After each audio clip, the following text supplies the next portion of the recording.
होगा। अब से कुछ ही देर में समाचार शुरू होंगे।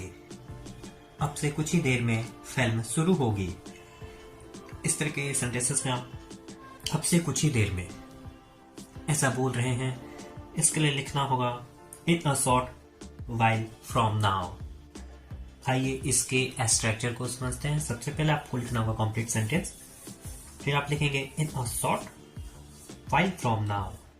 अगर आप चाहें तो in a short while from now को पहले लिखकर सेंटेंस को बाद में भी लिख सकते हैं। आइए इसको एग्जाम्पल से अच्छे से समझ लेते हैं। अब से कुछ ही देर में खेल शुरू होगा। In a short while from now the game will start. अब से कुछ ही देर में समाचार शुरू होंगे। In a short while from now news will start.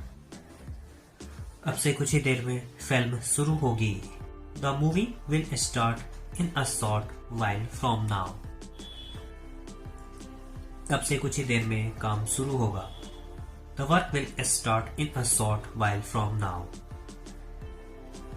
अब से कुछ ही देर में गाना शुरू होगा। The song will start in a short while from now. अब से कुछ ही देर में यहाँ लड़ाई शुरू होगी। The fight will start here in a short while from now. एक उम्र का आपके लिए इसका रिप्लाई आपको इसी वीडियो के कमेंट सेक्शन में करना है। अब से कुछ ही देर में प्रतियोगिता शुरू होगी।